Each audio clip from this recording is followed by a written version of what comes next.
దేవుడు మనతో ఉంటే ఆ ప్రభు ଆମ ସହିତ ରହିଲେ అన్నింటినీ సాధించగలం. ଆମେ ସମସ୍ତ ବିଷୟ ବିଜୟ କରିପାରିବା। హల్లెలూయా హల్లెలూయా। లోకమంతా ఒక ప్రక్కన ఉన్నా ఆ జగତ ସାରା ଲୋକ ଗୋଟିଏ ପାଖରେ ରହିଲେ దేవుడు మనతో ఉంటే ఆ ప్రభు ଆମ ସହିତ ରହିଲେ విజయం అందా కాదా? ఆ జయలాభ ଆମର ହେବ କି ନାହିଁ? హల్లెలూయా హల్లెలూయా। ఒకడు లోకమంతా సంపాదించిన తన ప్రాణం పోగొట్టుకున్నాడు. ଜଣେ ଯଦି ଜଗତର ସମସ୍ତ ବିଷୟ ଲାଭ କରି ନିଜ ପ୍ରାଣ ହରାଇଲେ ସେଥିରେ କଣ କିଛି ଲାଭ ఏంటి ଅଛି? ప్రయోజనం? କିଛି లాభ ଅଛି? బైబిల్ గ్రంథంలో ఒక భక్తుడు ఉన్నాడు. బైబిల్లో ଜଣେ ଭକ୍ତ ଅଛି ఆయన చాలా పంట పండించాడు. ସେ ବହୁତ ଫସଲ ଅର୍ଜନ କଲା। ఏమైంది? କଣ ହେଲା? అన్నిటిని సంపాదించుకున్నాడు. ସବୁ ଅର୍ଜନ କଲା। అన్ని చక్కగా దాచుకున్నాడు.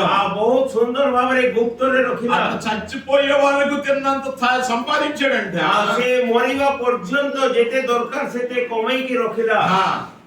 అన్ని చక్కగా సర్దేసి ସବୁ ସଜାଡିକି రాత్రి ରଖିଲା। పడుకుని అంటాడంట, నా ప్రాణమా తిను, సుఖించు, సంతోషించు, ఆనందించు। ଆଉ ରାତିରେ ସେ ଶୋଇଲା ବେଳେ କହୁଛି, ହେ ମୋର ପ୍ରାଣ ତୁମେ ଖାଅ ପିଅ ମୌଜ ମଜଲିସ କର ଆନନ୍ଦ କର ବୋଲି କହୁଛି। అనేక సంవత్సరాల వరకు నీ కొరకు సిద్ధపరిచాను। ଅନେକ ବର୍ଷ ନିମନ୍ତେ ମୁଁ ମୋ ପାଇଁ ଧନ ସଞ୍ଚୟ କରୁଛି। అప్పుడు దేవుడు ఏమంటున్నాడు? ସେତେବେଳେ ପ୍ରଭୁ ଯୀଶୁ କଣ କହିଲେ? వాడా ହେ ମୂର୍ଖ, ఈ రాత్రి ప్రాణం అడుగుచున్నాను। ଆଜି ରାତି ତୁମଠାରୁ ତୁମ ପ୍ରାଣ ନିଆଯିବ। కష్టపడ్డాడు, ତୁମେ ଯାହା ଅର୍ଜନ କଲ, కష్టపడ్డాడు, ସେ କଷ୍ଟ କଲ, సంపాదించాడు, ଅର୍ଜନ କଲ, నిల్వ చేసుకున్నాడు, ଆଉ ସଞ୍ଚୟ କରି ରଖିଲା, తినకుండానే ప్రాణం କିନ୍ତୁ పోయింది। ନ ଖାଇ ପାରି ତାର ଜୀବନ ହାରିଗଲା। ఏంటి లాభం? କିଛି ଲାଭ ଅଛି? నేను బిడ్డలారా, ଯେ ଈଶ୍ୱରଙ୍କ ସନ୍ତାନ, ఈ రోజున ଆଜି మన మీద దేవుని మహాకృప ఉంది। ଆମ ଉପରେ ପ୍ରଭୁଙ୍କ ମହା ଅନୁଗ୍ରହ ଦୟା ଅଛି। ఉన్నా లేకపోయినా ଯଦି ଥିଲେ କି ନଥିଲେ ବି దేవుని యొక్క మహాకృపను బట్టి ఆ ପ୍ରଭୁଙ୍କ ମହା ଅନୁଗ୍ରହ ଦୟା ହେତୁ మనం ముందుకు సాగుతాం। ଆମେ ଆଗକୁ ବଢି ପାରୁବା। బైబిల్ గ్రంథములో బైబిଲରେ ఇశ్రాయేలు ప్రజలను ଇସ୍ରାଏଲ ଲୋକମାନେ చూడండి, నిర్గమాకాండం 14 అధ్యాయాలకు రండి। ଦେଖନ୍ତୁ ଯାତ୍ରା ପୁସ୍ତକ ତାର 14 ପର୍ବକୁ ଆସିବା। 14 ପର୍ବ ତାର 9-10 ପଦ କି ବାହାର କରୁଛି ବୋଲି ପଢୁ।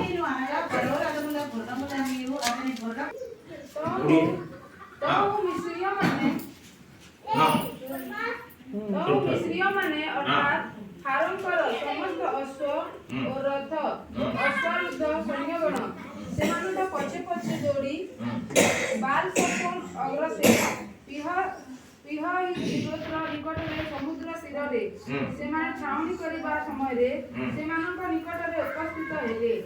ଆଉ ଫାରୋ ନିକଟବର୍ତ୍ତୀ ହୁଅନ୍ତେ ଇସ୍ରାଏଲ ସନ୍ତାନଗଣ ଅନାଇ ଆପଣମାନଙ୍କ ପଶ୍ଚାତ୍ ଆଗମନକାରୀ ମିଶ୍ରୀୟମାନଙ୍କୁ ଦେଖି ଅତିଶୟ ଭୀତ ହେଲେ। హల్లెలూయా హల్లెలూయా। చూడండి, ఇశ్రాయేలు ప్రజల గురించి రాయబడింది। ଏଇଠାରେ ଇସ୍ରାଏଲ ଲୋକମାନଙ୍କ ବିଷୟରେ ఇశ్రాయేలు ప్రజలు ఐగుప్తు దేశంలో ఉన్నప్పుడు ఎంతో ఏడ్చారు। ଆଉ ଇସ୍ରାଏଲ ଲୋକମାନେ ମିଶର ଦେଶରେ ଥିଲାବେଳେ କେତେ କାନ୍ଦିଲେ। 430 సంవత్సరాలు ఉన్నారు ఐగుప్తు దేశంలో। 430 ବର୍ଷ ମିଶର ଦେଶରେ ఈ ରହିଲେ। 430 సంవత్సరాల్లో వారి జీవితాల్లో శాంతి లేదు, సమాధానం లేదు। 430 ବର୍ଷ ମଧ୍ୟରେ